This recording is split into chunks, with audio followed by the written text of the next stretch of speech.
اسجد کی زندگی میں اب کئی مصروفیات تھیں۔ وہ اب مطمئن تھا اپنی زندگی سے، لیکن ایمن کی یاد سے کبھی بھی غافل نہیں ہوا۔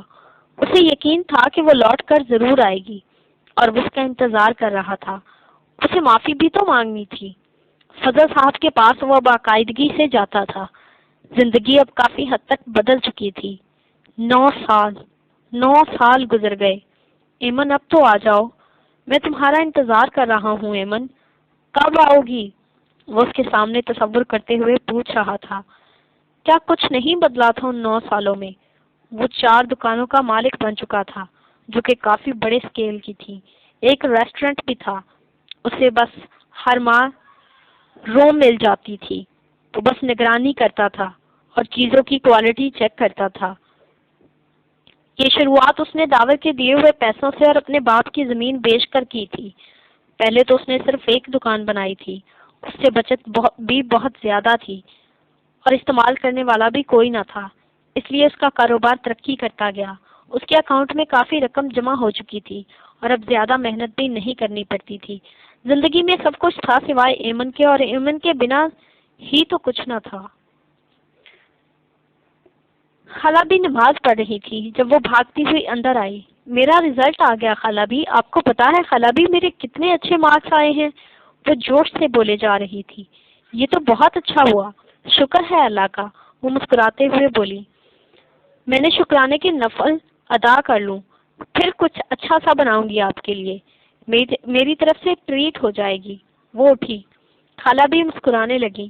وہ اب باقاعدگی سے نماز پڑھتی تھی اور ایک اسلامک سینٹر بھی جوائن کر لیا تھا۔ خالہ بھی خوش تھی کہ وہ اپنی زندگی میں آگے بڑھ رہی ہے۔ نماز پڑھ کے خالہ بھی صحن میں بیٹھ گئی۔ تھوڑی دیر میں وہ بھی آ گئی۔ میں تمہاری جاب کے لیے بات کروں؟ خالہ بھی اسے دیکھتے ہوئے بولی۔ لیکن کہاں خالہ بھی؟ وہ حیران ہوئی۔ سالار صاحب سے؟ احمد صاحب کا بزنس کچھ دنوں پہلے ہی سنبھالا ہے اس نے، بہت اچھا بچہ ہے اور میری تو بہت عزت کرتا ہے۔ لیکن میرے بارے میں کیا بتائیں گے انہیں کہ کون ہوں میں؟ وہ جذبت ہوئی۔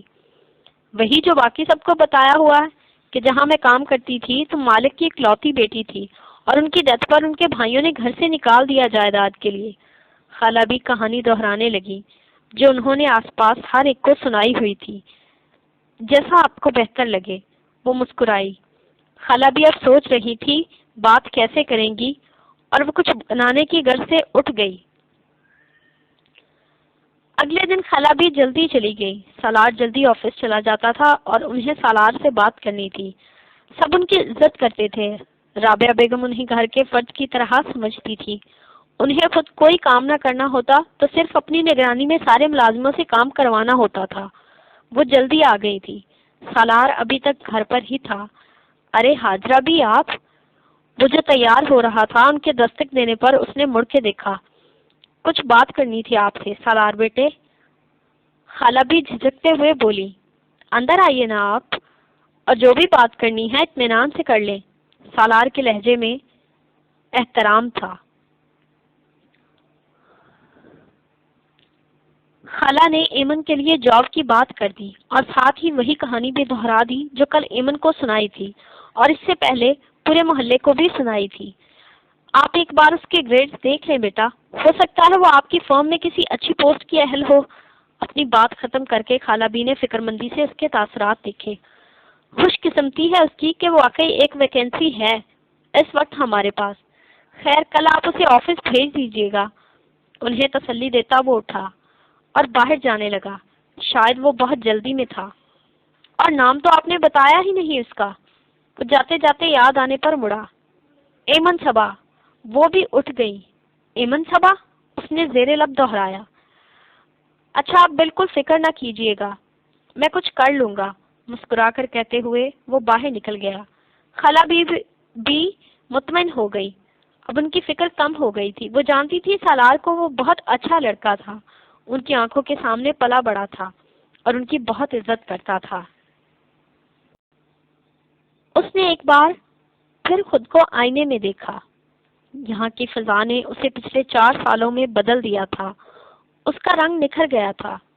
تھی وہ پہلے بھی خوبصورت، لیکن رنگ سانولا ہونے کی وجہ سے سب ماند پڑ جاتا۔ لیکن اب تو وہ نکھری نکھری سی بہت خوبصورت لگ رہی تھی۔ روز روز کی بھاگ دوڑ سے یہ فائدہ ہوا تھا کہ وہ کافی دبلی ہو گئی۔ موٹی تو وہ پہلے بھی نہ تھی، بس جسم بھرا بھرا سا تھا، لیکن اب فٹ ہو چکی تھی اور کانفیڈنٹ بھی۔ غرض ان 4 سالوں نے اسے ہر لحاظ سے بدل دیا تھا۔ حجاب کر کے کندھوں پر چادر ڈالی اور پھر گھر کو تالا لگا کر باہر نکل گئی۔ سالار کا آفس یہاں سے زیادہ دور نہیں تھا، اگر وہ پیدل چل کر جاتی تو 20 منٹ لگتے، سو اسے یہی بہتر لگا۔ اب تو اسے عادت پڑ چکی تھی۔ یونیورسٹی کے بعد وہ دو اکیڈمیوں میں پڑھاتی تھی اور اس وقت بھی وہ پیدل ہی سفر کرتی تھی۔ رکشہ یا ٹیکسی وہاں استعمال کرتی جہاں بہت لمبا سفر ہوتا۔ 20 منٹ کا سفر تو اس کے لیے کچھ نہ تھا۔ ٹھیک 20 منٹ بعد وہ ایک بہت بڑی بلڈنگ کے سامنے کھڑی تھی۔ ایک نظر اپنے ہاتھ میں پکڑے پیپرز پر ڈالتے قدم اندر کی طرف بڑھائے۔ ریسیپشن پر اس نے اپنا نام اور آنے کی وجہ بتائی۔ جی، سالار سر نے ہمیں صبح آتے ہی آپ کے بارے میں مطلع کر دیا تھا، وہ خوش دلی سے پیشہ ورانہ مسکراہٹ کے ساتھ بولی۔ اسے آفس کا بتا کر وہ پھر سے ایک کام میں مصروف ہو۔ ڈرتے ڈرتے اس نے دروازہ نوک کیا۔ یس، کم ان۔ اجازت ملنے پر وہ اطمینان سے اندر داخل ہوئی۔ او مس صبا، تو مطلب انہیں اطلاع مل چکی تھی۔ اس نے گہری سانس لی۔ وہ پورا رستہ سوچتی آئی تھی کہ اپنا تعارف کیسے کروائے گی۔ پتہ نہیں انہیں خالہ بی کی بات یاد بھی ہوگی یا نہیں، اور اسے تو تعارف کروانے کی ضرورت ہی نہیں پڑی تھی۔ خالہ بی نے ٹھیک کہا تھا، اگر سالار نے کہہ دیا ہے کہ مطمئن ہو جائیں تو فکر کی کوئی بات نہیں، وہ اپنے کال سے مڑتا نہیں ہے۔ لیکن وہ اس وقت خود کو ریلیکس فیل کر رہی تھی۔ بیٹھ جائیے، وہ اسے دیکھتے ہوئے بولا۔ وہ دونوں اب آمنے سامنے بیٹھے تھے۔ آپ اپنا انٹرویو نہیں دیں گی؟ وہ اطمینان سے پوچھ رہا تھا۔ ایمن کو حیرت ہوئی۔ آپ جانتے ہیں میرے بارے میں، اس لیے انٹرویو کی کوئی ضرورت نہیں۔ وہ بھی مسکرائی۔ سالار اس کے چہرے سے نظریں نہیں ہٹا پا رہا تھا۔ جس قدر معصومیت تھی اس کے چہرے پر، سادگی، معصومیت اور خوبصورتی کا امتزاج اسے بہت ہی دلکش بنا رہا تھا۔ ایک ایسی کشش تھی اس میں کہ سالار جیسا مضبوط انسان بھی نروس ہو گیا۔ اسے اپنی کیفیات سمجھ میں نہیں آ رہی تھی۔ آپ کل سے جوائن کر سکتی ہیں آفس۔ اسے خود نہیں معلوم تھا کہ اس نے یہ کیوں کہا۔ وہ کسی طرح سے بھی اس پوسٹ کے لائق نہیں تھی، لیکن پتہ نہیں کیوں وہ اسے انکار نہیں کر پایا تھا۔ لیکن ابھی تو وہ کچھ کہنے ہی لگی تھی کہ سالار بول اٹھا۔ میں ابھی بیزی ہوں، اب آپ جا سکتی ہیں۔ وہ پاس پڑی ہوئی فائلز کو کھولے، ان میں سر دیے خود کو مصروف ظاہر کرنے کی کوشش کرنے لگا۔ سر، آپ کو یہ میپ سمجھ میں نہیں آئے گا، وہ مسکرائی۔ کیوں؟ سالار نے اسے حیرت سے دیکھا۔ کیونکہ آپ نے فائل کو الٹا پکڑ رکھا ہے، تو یہ میپ بھی الٹا ہی ہے، اور جس ایریا کا یہ میپ ہے آپ اسے پچھلے سال بیچ چکے ہیں، مسکرا کر کہتے ہوئے وہ باہر نکل گئی۔ سالار کا حیرت سے منہ کھل گیا۔ وہ تو اس کے بارے میں ریسرچ کر کے آئی تھی۔ پھر غصے سے فائل کو دیکھا۔ وہ واقعی اسی ایریا کی تھی جسے وہ سیل کر چکا تھا، لیکن سب سے زیادہ غصہ اسے الٹا پکڑنے پر تھا۔ ایک لڑکی کے سامنے وہ اتنا نروس کیسے ہو سکتا ہے؟ فائل کو دھکیلتے ہوئے وہ خود کو برا بھلا کہنے لگا۔ اب ملازم کی خیر نہیں تھی جس نے اس پرانی فائلز کو ٹیبل پر رکھا تھا۔ اسے وہاں کام کرنے میں کوئی مشکل پیش نہیں آتی تھی۔ سالار کا رویہ ہمیشہ دوستانہ ہوتا تھا۔ خالہ بی کے ساتھ وہ اپنے نئے گھر میں بھی شفٹ ہو چکی تھی، جو کہ کمپنی کی طرف سے ملا تھا۔ سالار اس کے ارد گرد منڈلاتا رہتا تھا، مگر اس کی نظروں میں اس کے لیے احترام ہوتا، عزت ہوتی۔ اس کے سوا اس نے کچھ محسوس نہ کیا تھا۔ وہ اسے محبت کرنے لگا ہے، اس بات کا اندازہ تو اسے ہو چکا تھا، لیکن وہ اس وقت جاب چھوڑنے کی پوزیشن میں نہیں تھی، اور ویسے بھی وہ سالار کے ساتھ کبھی فری نہیں ہوتی تھی۔ وہ حاجرہ بی سے ملنے کے بہانے ان کے گھر بھی آنے لگا تھا، لیکن اسے اپنی حدود پتہ تھی اور وہ کبھی ان سے باہر نہیں نکلا۔ شروع میں تو ایمن کو اس بات پر اعتراض تھا، مگر سالار نے اپنی محبت سے اس کا اعتماد جیت لیا۔ وہ اپنی کوشش ترک نہیں کرنا چاہتا تھا۔ ایمن کے لیے وہ خود کو ایک موقع دینا چاہتی تھی۔ سالار کی محبت اور توجہ شاید اس کے دل میں سالار کے لیے کوئی گنجائش پیدا کر دی، اور اسجد اس کی زندگی کی طرح اس کے دل سے بھی نکل جائے۔ ان دونوں کے درمیان دوستی کا ایک پاکیزہ رشتہ تھا، اور وہ اسے ایسے ہی رکھنا چاہتی تھی۔ اسد کی طرف خود قدم بڑھا کر اس نے اسے سب کچھ کر دینے کا حوصلہ دیا تھا، اسی لیے اب اسے سالار کو یہ حوصلہ کبھی نہیں دینا تھا۔ وہ اس کے سامنے ہنستی نہیں تھی، بولتی نہیں تھی، یہاں تک کہ کبھی بھی وہ تھک جاتا اس یک طرفہ محبت سے۔ سالار کے کہنے پر ایک بار رابعہ آنٹی سالار سے شادی کے لیے اسے رضامند کرنے آئی تھی۔ اس نے رابعہ آنٹی کو پیار سے سمجھایا اور سالار سے باقاعدہ ناراض ہوئی تھی، سو دوبارہ اس نے رابعہ آنٹی کو نہیں بھیجا، لیکن رابعہ آنٹی اس سے ملنے آتی تھی اور کبھی کبھی زبردستی ساتھ بھی لے جاتی۔ خالہ بھی اب سب کے لیے ہاجرہ بھی، اور وہ ایمن صبا سے صرف صبا بن کے رہ گئی اور اسے یہ نئی پہچان اچھی لگتی تھی۔ سالار گھر پر ہی ہونا تم؟ زیبی پوچھتے ہوئے گاڑی کی طرف بڑھی۔ میں نے کہاں جانا ہے بھلا؟ اس کی نڈھال سی آواز سنائی دی۔ ہاں ہاں، تم نے کہاں جانا ہے بھلا؟ گھر بیٹھ کر انکل کا بزنس ہی تو ڈبونا ہے۔ اسے غصہ آیا۔ اب کیا مسئلہ ہوا ہے، کیوں اتنے اداس ہو؟ وہ ایک دم سے نرم ہوئی۔ تم آ رہی ہو نا تو بیٹھ کے بات کر لیں گے۔ اداس سا تھا وہ۔ اوکے، میں بس آ رہی ہوں۔ وہ اب گاڑی میں بیٹھ چکی تھی۔ اسے سالار کو اپنے امریکہ جانے کا بتانا تھا، لیکن اس کی اداس سی آواز سن کر حیران ہو گئی۔ سب کچھ تو ٹھیک ہو چکا تھا، تو پھر وہ کیوں اداس تھا؟ 15 منٹ میں وہ سالار کے سامنے تھی۔ وہ واقعی ڈپریسڈ لگ رہا تھا۔ کیا ہوا سالار؟ اسے پریشانی ہوئی۔ کچھ نہیں، تمہیں پتا تو ہے صبا کے معاملے میں چھوٹی چھوٹی باتوں کو لے کر پریشان ہو جاتا ہوں۔ تم بتاؤ کیا بات کرنی تھی؟ وہ سنبھلتے ہوئے بولا۔ پکا نا کوئی بات نہیں ہے؟ زیبی اسی نقطے پر تھی۔ میں نے کہا نا زیبی، کوئی بات نہیں ہے۔ سالار بیزار ہوا۔ اچھا، تمہیں کچھ بتانا تھا سالار، اس نے سالار کو یاد کروایا۔ وہ میں امریکہ جا رہی ہوں کچھ دن بعد، زیبی نے اطمینان سے کہا۔ مذاق کر رہی ہو نا؟ وہ پرسکون تھا۔ نہیں سالار، میں سچ میں جا رہی ہوں رانی باجی کے پاس۔ لیکن کیوں؟ تمہیں یہ بیٹھے بٹھائے امریکہ جانے کی کیا سوجھی؟ اس کے ماتھے پر بل پڑے۔ بیٹھے بٹھائے نہیں سالار، میں نے تو کب کا سوچا ہوا تھا، اس نے وضاحت دی۔ اچھا، لیکن مجھے تو کبھی نہیں بتایا۔ سالار اب پوری طرح اس کی طرف متوجہ ہو چکا تھا۔ میں نے سوچا یہ تھا سالار، تو کیا بتاتی؟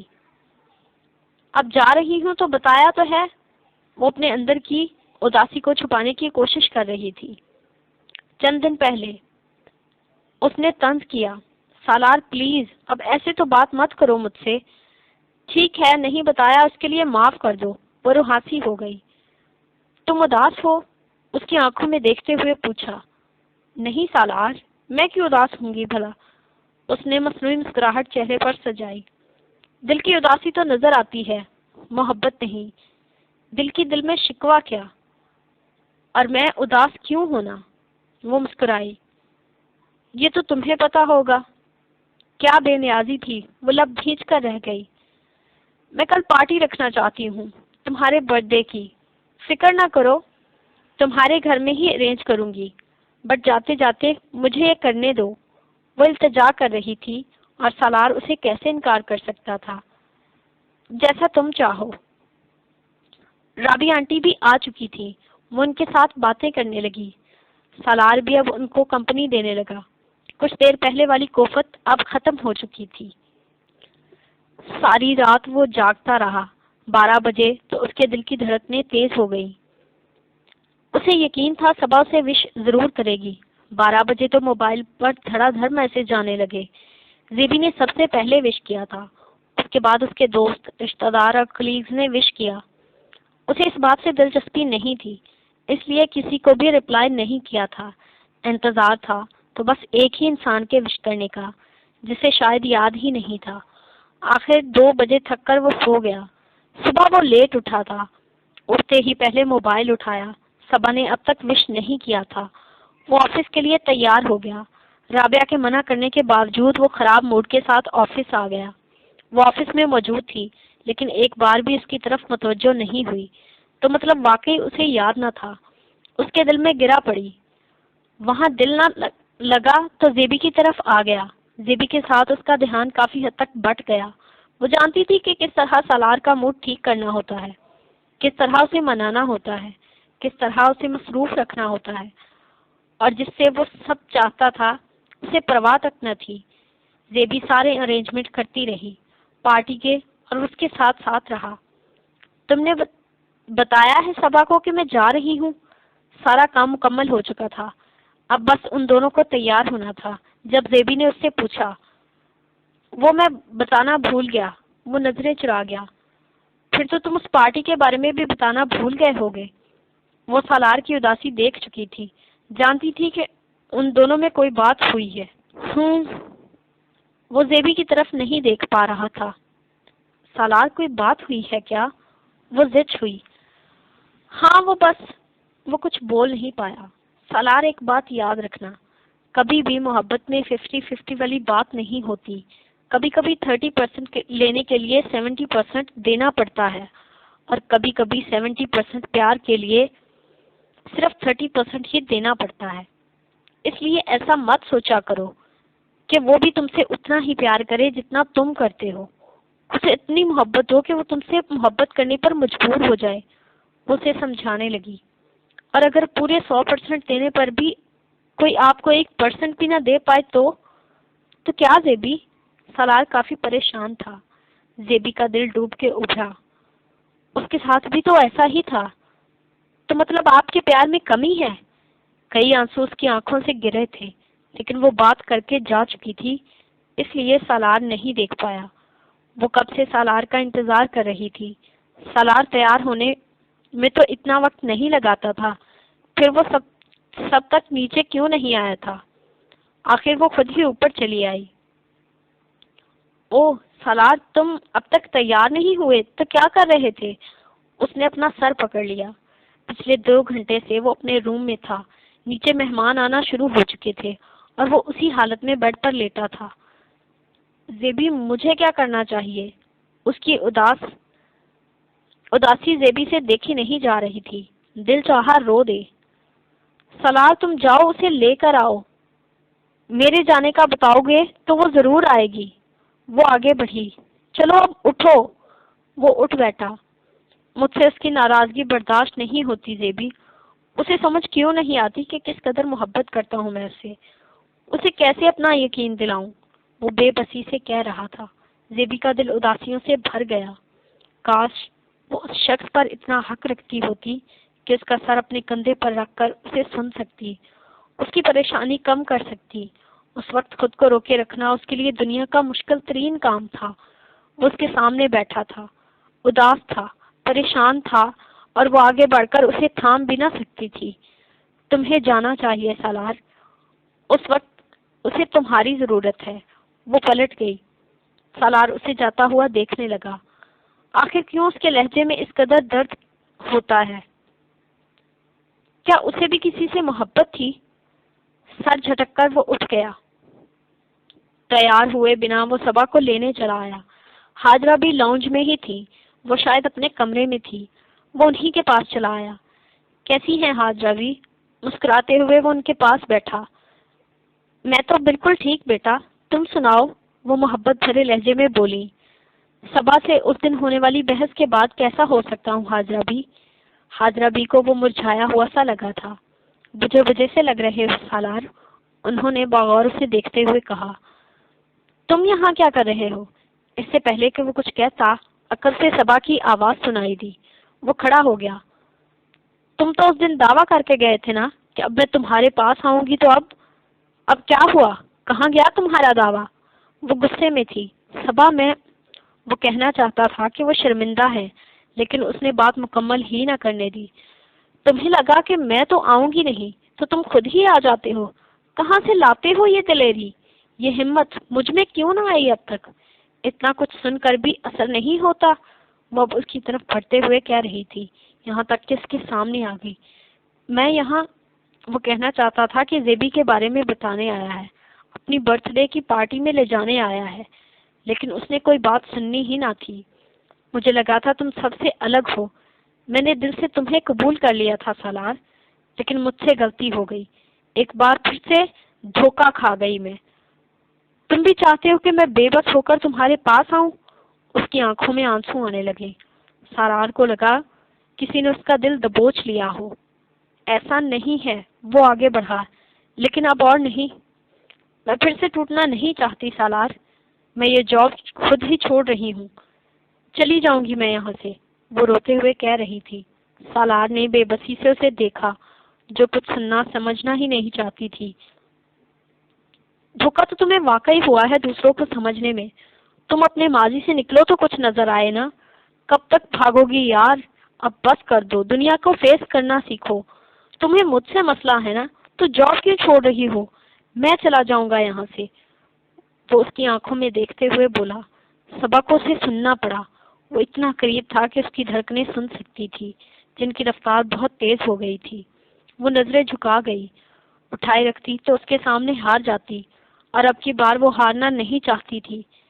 زیبی امریکہ جا رہی ہے، یہ بتانے آیا تھا۔ میری برتھ ڈے پارٹی پہ تمہیں لے جانے آیا تھا، جو کہ تمہیں یاد تک نہیں، مگر نہیں، تمہیں تو صرف وہی دکھتا ہے جو تم دیکھنا چاہتی ہو، وہی سنائی دیتا ہے جو تم سننا چاہتی ہو، اور کچھ نہیں۔ تمہیں میری محبت دکھائی نہیں دیتی کیا؟ وہ غصے سے بولے جا رہا تھا۔ وہ جواب تک نہ دے پائی۔ تمہیں مجھ سے مسئلہ ہے نا کہ میں منہ اٹھا کر یہاں روز کیوں چلا آتا ہوں، تمہارے ارد گرد کیوں رہتا ہوں، تو میں تمہاری مشکل آسان کر دیتا ہوں۔ چلا جاؤں گا میں یہاں سے بہت دور، کبھی تمہاری زندگی کو خراب کرنے پھر نہیں آؤں گا۔ اس سے پہلے کہ وہ کچھ بولتی وہ تیزی سے واپس چلا گیا۔ سالار، سالار، مجھے وہ اسے پکارتی رہی، لیکن وہ چلا گیا۔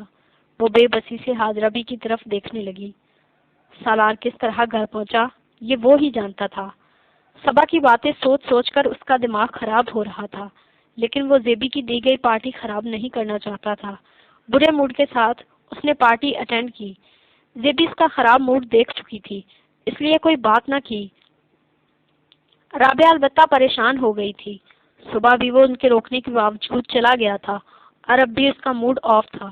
وہ بجھا بجھا سا لگ رہا تھا انہیں، مگر پوچھنا بے سود تھا۔ وہ اپنی باتیں کب ان سے شیئر کرتا تھا؟ کیک کاٹ کر وہ اپنے کمرے میں آ گیا۔ زیبی نے بھی اصرار نہیں کیا، اسے اب یہاں سے جانا تھا۔ کہاں جانا تھا یہ اس نے سوچا نہیں تھا، لیکن یہاں نہ رہنے کا فیصلہ کر چکا تھا۔ وہ آفس نہیں گئی تھی، صبح صبح اپنی پیکنگ کرنے لگی۔ حاجرہ بھی حیران ہوئی، انہیں سمجھ نہیں آ رہا تھا کہ اس لڑکی کو کیسے سمجھائیں۔ کہیں جا رہی ہو؟ وہ کب سے اسے پیکنگ کرتے دیکھ رہی تھی، بالآخر پوچھ لیا۔ صرف میں ہی نہیں، آپ بھی پیکنگ کر لیں، ہم 2 گھنٹے بعد نکل رہے ہیں، وہ مصروف سی بولی۔ لیکن کہاں؟ وہ حیران ہوئی۔ لاہور، ہم لاہور جا رہے ہیں، وہی انداز۔ لاہور؟ وہ اسے دیکھتے ہوئے آگے بڑھی۔ جی لاہور۔ ناراض ہو سالار سے؟ انہیں یہی لگا تھا۔ نہیں حاجرہ بھی، بس دل کر رہا ہے یہاں سے چلی جاؤں کچھ وقت کے لیے۔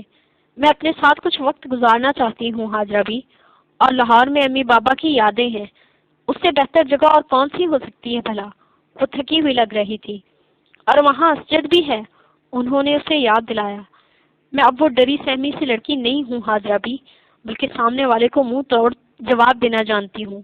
مجھے اب کسی سے ڈرنے کی ضرورت نہیں ہے، میں اپنی حفاظت کر سکتی ہوں، وہ برا مانتے ہوئے بولی۔ اور سالار، اگر وہ چلا گیا تو؟ وہ پریشان ہوئی۔ وہ نہیں جائے گا حاجرہ بھی، کہیں بھی نہیں جائے گا، میرا انتظار کرے گا۔ اس کے لہجے میں اطمینان تھا۔ تم اتنے یقین سے کیسے کہہ سکتی ہو کہ وہ نہیں جائے گا؟ وہ اس کے سامنے بیٹھ گئی۔ کیونکہ میں اسے جانتی ہوں، اسے ہمیشہ مجھ سے شکایت رہی ہے کہ میں اسے سمجھتی نہیں ہوں، جاننا نہیں چاہتی ہوں، مگر میں اسے جانتی ہوں حاجرہ اماں۔ پتہ نہیں اس کے منہ سے کیسے حاجرہ اماں نکل گیا۔ حاجرہ بھی مسکرا دی۔ کب سے وہ یہ لفظ سننا چاہتی تھی۔ اور ایمن، وہ تو اپنی بات میں مگن تھی، اسے تو علم ہی نہیں تھا اس نے کیا کہا ہے۔ مجھے اس کا انتظار ہے حاجرہ اماں۔ اس کی آنکھوں کی چمک بڑھی۔ اگر تمہیں اتنا ہی یقین ہے تو پھر چلتے ہیں، میں پیکنگ کر لوں اپنی؟ وہ اٹھ گئی اور ایمن آگے درپیش آنے والے حالات کو سوچنے لگی۔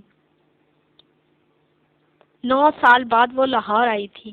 کس قدر مجبور ہو کر وہ نکلی تھی یہاں سے، کس قدر یادیں تھی یہاں اس کی۔ اپنے گھر کو دیکھ کر بے اختیار اسے رونا آیا۔ دروازے پر زنگ آلود سا تالا لگا ہوا تھا۔ اس کے پاس چابی تھی۔ ایک ایسی چیز کو تو اس نے سنبھال کر رکھا ہوا تھا۔ سامان وہیں چھوڑ کر وہ خود بے خود سی آگے بڑھی۔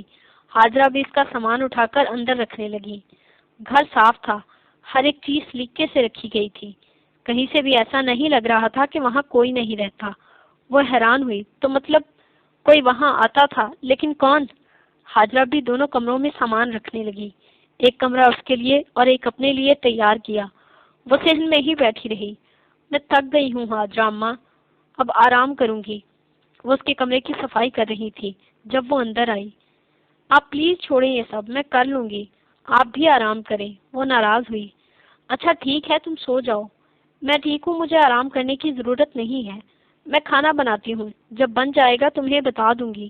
وہ پیار سے کہتے ہوئے باہر نکل گئی۔ اب وہ تھی اور اس کی ساری اچھی بری یادیں تھی، لیکن اس کے گھر کون آتا ہوگا؟ کیا اسجد؟ نہیں، اس نے سر جھٹکا۔ وہ کیوں آئے گا؟ ماضی کی ساری یادیں، سارے مناظر اس کی آنکھوں میں چلنے لگے۔ سوچتے سوچتے کب اس کی آنکھ لگی کچھ پتہ ہی نہ چلا۔ دوبارہ حاجرہ بی کے اٹھانے سے اس کی آنکھ کھلی۔ وہ اسے ڈنر کے لیے بلانے آئی تھی۔ وہ چپ چاپ اٹھ کر ہاتھ دھونے چلی گئی۔ کھانا کھا کر وہ حاجرہ بی کے ساتھ صحن میں بیٹھ گئی۔ وہ دونوں چائے پیتے ہوئے ارد گرد کی باتیں کر رہی تھی۔ پھر بھی ایمن تمہیں سلاد کو چھوڑ کر یہاں نہیں آنا چاہیے تھا، بلکہ اسے مناتی۔ وہ ناراض تھا تم سے۔ حاجرہ بی اب تک متفکر تھی۔ جب لگے نا کہ رشتوں میں دراڑیں آ رہی ہیں تو دوری اختیار کر لینی چاہیے، تاکہ سوچنے سمجھنے کا وقت مل سکے اور رشتوں کو پھر سے مضبوط کیا جا سکے۔ اس کی بات ابھی ختم نہیں ہوئی تھی کہ سیڑھیوں پہ کسی کے قدموں کی آہٹ پر وہ چونکی۔ وہ حیران سا اس کے سامنے کھڑا تھا۔ وہ بھی کھڑی ہو گئی۔ 9 سال کا سفر جیسے چند لمحوں میں سمٹ گیا۔ وہ بس اسے دیکھے جا رہا تھا۔ کیا کچھ نہ تھا اس کی نظروں میں، مگر وہ پہلے جیسی محسوس نہ ہوئی تھی۔ وہ اس کے سامنے کھڑی تھی اور وہ بے چینی سے اسے دیکھ رہا تھا۔ کس قدر بدل گئی تھی وہ، بہت خوبصورت اور بولڈ۔ یہ وہ 9 سال پہلے والی ڈری سہمی ہوئی ایمن تو کہیں سے نہیں لگ رہی تھی۔ وہ دم بخود سا آگے بڑھا۔ ایمن، وہیں رک جاؤ، ایک قدم بھی آگے مت بڑھانا۔ وہ اپنی گھبراہٹ پر قابو پاتے ہوئے مضبوط لہجے میں بولی۔ اچھا ٹھیک ہے، لیکن میری بات تو سن لو، وہ التجا کر رہا تھا۔ حاجرہ بھی خاموش تماشائی بنی دونوں کو دیکھ رہی تھی۔ تو تم میری غیر موجودگی میں میرے گھر آتے تھے؟ ہاں؟ اس کی شخصیت میں ایسا وقار تھا کہ اسجد کو نظریں جھکانا پڑی۔ او، مجھے ڈھونڈنے آتے تھے کہ شاید میں کسی کونے میں چھپی ہوئی ہوں اور تم مجھے زبردستی اپنے ساتھ لے جاؤ؟ لہجے میں طنز تھا۔ اسجد کو لگا کسی نے زوردار تماچا مارا ہو۔ تم غلط سمجھ رہی ہو۔ اچھا واقعی؟ میں اب سب غلط ہی سمجھنا چاہتی ہوں۔ ٹھیک سمجھ کے بہت نقصان اٹھایا ہے۔ وہ غصے میں تھی۔ میں بس معافی مانگنا چاہتا ہوں۔ وہ ہنسی۔ کتنا آسان ہوتا ہے نا تم لوگوں کے لیے، کوئی بھی گناہ کر لو، کسی کی بھی زندگی برباد کر دو اور پھر معافی مانگ لو۔ اسد کی سمجھ میں نہیں آیا کیا کہے۔ ان 9 سالوں میں اس نے کیا کچھ نہیں سوچا تھا، کتنے ہی الفاظ ترتیب دے رکھے تھے جن سے وہ معافی مانگے گا، لیکن اب تو سارے ہی لفظ گویا چھوٹے پڑ جاتے تھے۔ اس نے بے بسی سے ایمن کو دیکھا۔ میں سچ میں بہت شرمندہ ہوں۔ وہ کچھ کہہ نہیں پا رہا تھا۔ اب یہ کون سا نیا کھیل ہے تمہارا؟ ہاں، کون سی نئی چال چل رہے ہو؟ وہ آگے بڑھی۔ اسجد سے اب اور برداشت نہیں ہو رہا تھا۔ اس نے ایمن کے سامنے ہاتھ جوڑ دیے۔ میں بہت مشکل میں ہوں، بہت تڑپتا ہوں، مجھے معاف کر دو، میری زندگی کو اور مشکل نہ بناؤ ایمن، تم تو بہت اچھی ہو نا۔ ایک پل کو ایمن کو یقین نہ آیا۔ وہ شخص جو کل تک تاریک گلیوں میں اس کے پیچھے بھاگ رہا تھا، اس پر الزامات لگا رہا تھا، اسے بے بس کرنا چاہتا تھا، وہ اس طرح اس کے سامنے ہاتھ جوڑے رو رہا تھا۔ اس نے حاجرہ بی کو دیکھا۔ ان کا چہرہ بے تاثر تھا۔ اس کے سامنے وہ منظر گھوم گئے جب وہ اسے کھینچ کر اپنے ساتھ لے کے جا رہا تھا، جب وہ فرحت کے گھر اس کی بے بسی پر ہنس رہا تھا، جب وہ رات کو اسے پکڑے کھڑا تھا اور اس پر ہنس رہا تھا۔ تکلیف سے اس نے آنکھیں میچ لی۔ کیا بے بسی کے معنی پتہ چل گئے ہیں؟ وہ حیرت زدہ سا اسے دیکھنے لگا۔ پتہ چلا ہے کہ کیسے بے بس ہوا جاتا ہے، کیسے رویا جاتا ہے، کیسے تڑپا جاتا ہے، وہ تکلیف سے کہہ رہی تھی، اور وہ سر جھکائے سن رہا تھا۔ کیسا محسوس ہوا پھر؟ اسجد نے سر اٹھایا۔ وہی جو بد دعا لگنے کے بعد محسوس ہوتا ہے۔ وہ حیران ہوئی۔ کون سی بد دعا؟ اسے یاد نہ تھی۔ میری بددعا ہے اسجد کہ تمہیں مجھ سے محبت ہو، عشق ہو، اور پھر میں تمہاری زندگی سے تمہارے ہاتھوں کی لکیروں سے نکال دی جاؤں۔ اس نے ایمن کے الفاظ دہرائے۔ ایمن کو وہ رات یاد آئی۔ اوہ، تو تم کہنا چاہتے ہو تمہیں مجھ سے محبت ہو گئی ہے؟ وہ مذاق اڑاتے ہوئے بولی۔ اور میں نہیں چاہتا کہ تم واقعی میری زندگی سے میرے ہاتھوں کی لکیروں سے نکال دی جاؤ۔ میں مر جاؤں گا ایمن، میں جی نہیں پاؤں گا۔ ہاتھ اسی طرح جوڑے وہ کہہ رہا تھا۔ تو مر جاؤ، اور ضروری نہیں کہ ہر ایک کی بددعا ہی لگے۔ کچھ لوگوں کے ان کے اعمال اور ان کے غلط فیصلے بھی لے ڈوبتے ہیں۔ کہتے ہوئے وہ اندر جانے کے لیے مڑی۔ تو تم نے مجھے معاف نہیں کیا؟ وہ اسی طرح بیٹھا تھا۔ اگر میرے معاف کر دینے سے تمہاری زندگی آسان ہو سکتی ہے تو میں نے تمہیں معاف کیا۔ بنا پلٹے کہتی وہ آگے بڑھ گئی۔ حاجرہ بھی اسے جاتا ہوا دیکھتی رہی۔ اسجد نے تشکر سے اس پر نظر ڈالی۔ اس کے دل سے ایک آخری بوجھ بھی اتر گیا تھا۔ اپنے کمرے میں آ کر اس نے گہری سانس لی۔ آخر اب وہ اس قابل ہو ہی گئی تھی کہ اس کا سامنا کر سکتی۔ دونوں بازو گھٹنوں کے گرد حائل کیے وہ بیڈ پر بیٹھ گئی۔ تھوڑی دیر میں حاجرہ بھی آ گئی۔ وہ چلا گیا؟ اس نے کسی خوف کے زیر اثر پوچھا۔ ہاں چلا گیا۔ حاجرہ بھی اس کے پاس بیٹھ گئی۔ میں نے ایسا کیسے کر دیا حاجرہ بھی؟ مجھ میں اتنی ہمت کہاں سے آ گئی کہ میں نے اسے معاف کر دیا؟ وہ بچوں کی طرح سوال کر رہی تھی۔ حاجرہ بھی کو اس وقت وہ ایک ننھی سی بچی لگی جس نے اس کی من پسند چیز چھین لی گئی ہو۔ کیا ہو گیا ہے تمہیں؟ جب کوئی اچھا کام کرتے ہیں نا تو اس پر اللہ کا شکر ادا کرنا چاہیے، نہ کہ یہ سوچنا چاہیے کہ ہم نے کیوں کیا۔ ہمارا رب فرماتا ہے، اور یقیناً جو کوئی صبر سے کام لے اور درگزر کر جائے تو یہ بڑی ہمت کی بات ہے۔ تو پھر تم کیوں ایسا سوچ رہی ہو؟ تم نے ایک اچھا کام کیا ہے کہ انسان کو ایک موقع ملنا چاہیے، شاید وہ سدھر جائے، اس لیے تو تم نے اسد کو معاف کر کے ایک اور موقع دیا ہے۔ حاجرہ بھی اسے سمجھا رہی تھی۔ لیکن میں نے اسے بددعا نہیں دی تھی، اگر دینی ہوتی تو اب تک کئی دے چکی ہوتی۔ وہ تو اس وقت میں اس قدر بے بسی محسوس کر رہی تھی کہ کہہ بیٹھی۔ اس نے وضاحت دی۔ میں جانتی ہوں بیٹا۔ حاجرہ بھی نے اسے گلے سے لگا لیا۔ وہ شرمندہ ہے، اس کی شرمندگی سے میرے امی بابا تو واپس نہیں آ سکتے نا حاجرہ بھی، وہ درد سے بولی۔ میں تو بس اتنا کہنا چاہ رہی تھی کہ کوئی بھی فیصلہ کرنے سے پہلے یہ بات ذہن میں رکھنا کہ تم اس سے محبت کرتی تھی، کہیں بعد میں تمہیں احساس نہ ہو۔ حاجرہ بھی نے فکر مندی سے کہا۔ آپ اپنی بات پر غور کریں حاجرہ اماں، جو اب آپ کو مل جائے گا۔ بیڈ پر لیٹ کر اس نے آنکھیں بند کر لی۔ حاجرہ بھی اسے دیکھتی رہ گئی۔ اب وہاں سے جانا ہی بہتر تھا۔ باہر آ کر انہوں نے اپنے الفاظ یاد کیے کہ تم اس سے محبت کرتی تھی۔ انہیں یاد آیا۔ تو مطلب وہ یہی کہنا چاہتی تھی کہ محبت تھی، اب نہیں ہے۔ ایک ٹھنڈی سانس بھر کے وہ اپنے روم کی طرف گئی۔